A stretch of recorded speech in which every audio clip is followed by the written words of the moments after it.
안녕하세요. 오늘은 정말 깊이 있는 주제를 한번 파고 들어볼까 합니다.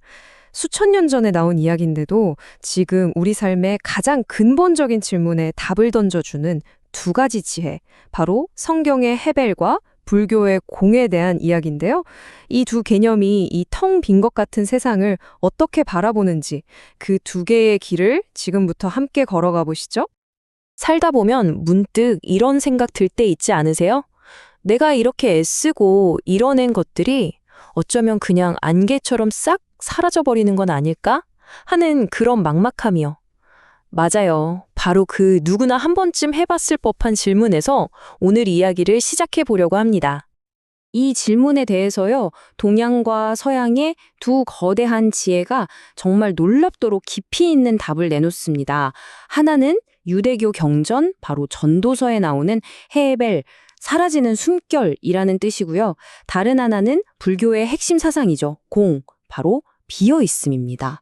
이 두 개념이 뭐가 어떻게 다른지, 또 신기하게도 어디서 만나는지 한번 제대로 살펴보겠습니다. 오늘 우리가 함께 탐구해 볼 순서인데요. 먼저 헤벨이 뭔지, 공이 뭔지 각각의 의미를 알아볼 거고요. 그리고 두 사상이 어떻게 다른지, 또 어떤 공통점이 있는지 비교해 본 다음에 마지막에는 이 둘을 통합해서 한번 이해해 보는 시간을 갖겠습니다. 자, 그럼 바로 시작해 볼까요? 자, 먼저 구약 성경 전도서에 나오는 개념이죠. 헤벨부터 자세히 들여다보겠습니다. 많은 분들이 이걸 그냥 허무하다 이렇게 번역해서 알고 계신데 사실 그 속에는 훨씬 더 깊고 오묘한 의미가 담겨 있거든요. 이 헤벨이라는 히브리어 단어의 원래 뜻이 뭐냐면요. 바로 숨 또는 입김이에요. 여러분 추운 날에 입김을 후 하고 불면 하얗게 보였다가 순식간에 사라져 버리잖아요. 바로 그 이미지를 떠올리시면 됩니다. 분명히 실제하지만 아주 잠깐 머물다가 손으로는 도저히 잡을 수 없는 것. 그게 바로 헤벨의 핵심입니다. 이 문장이 정말 중요한 포인트인데요. 헤벨은 아무것도 없다, 다 끝이다, 이런 허무주의를 말하는 게 절대 아닙니다. 분명히 존재하지만 우리가 그걸 소유하거나 영원히 붙잡아 둘 수는 없는 것, 바로 그런 존재의 속성 자체를 이야기하는 거죠. 바로 여기서 가장 흔한 오해가 생겨요. 어차피 다 사라질 거면 인생 뭐하러 열심히 살아. 다 의미 없는 거 아니야? 라고 생각하기가 너무 쉽죠. 하지만 전도서의 저자는요, 우리를 전혀 다른 결론으로 이끌어갑니다. 바로 이겁니다. 헤벨은 가치가 있고 없음을 따지는 게 아니라 존재가 어떤 방식으로 있는지를 설명하는 말이에요.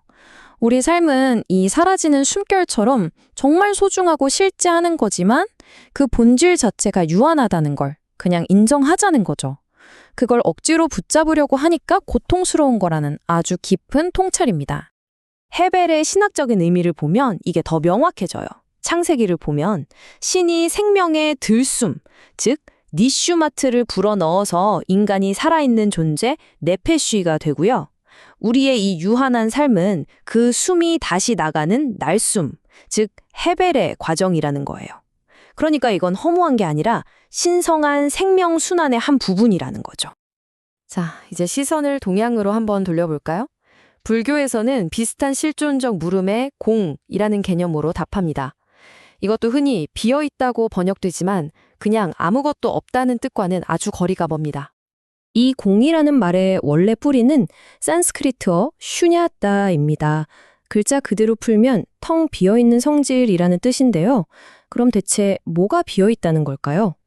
불교 경전에서는 이 공을 설명하기 위해서 이런 비유들을 자주 써요. 물거품, 환영, 아지랑이, 거울 속의 모습. 자, 이것들의 공통점이 뭘까요? 맞습니다. 형태는 분명히 있는데 그 안에 고정된 실체는 없다는 점이죠. 눈에는 분명히 보이는 것 같지만 그 본질을 파고들면 텅 비어 있다는 거예요. 이것이 바로 공사상의 핵심입니다. 이 세상에 존재하는 그 어떤 것도 그 자체로 홀로 독립적으로 존재하지 않는다는 것. 모든 것은 수많은 원인과 조건들이 서로 거미줄처럼 얽혀서 잠시 지금의 모습을 드러내고 있을 뿐이라는 연기 사상을 말하는 겁니다. 그러니까 공은 없음이 아니라 철저한 상호 연결성을 의미하는 거죠. 자, 그럼 이제 이 두 가지 위대한 사상이 각각 어떻게 다른지, 그래서 우리에게 어떤 다른 해답을 내놓는지 한번 나란히 놓고 비교해 보겠습니다. 이 표를 보시면 차이점이 한눈에 딱 들어오죠. 우선 세상의 궁극적인 실체를 뭐라고 보느냐. 헤벨은 인격적인 창조주 하나님을 전제로 하잖아요. 그런데 공사상에서는 그런 게 아니라 모든 게 서로 얽혀있는 비인격적인 관계 그 자체를 말해요.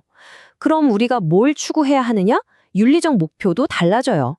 헤벨은 신에 대한 경외심, 공은 모든 존재에 대한 자비와 지혜를 이야기하죠.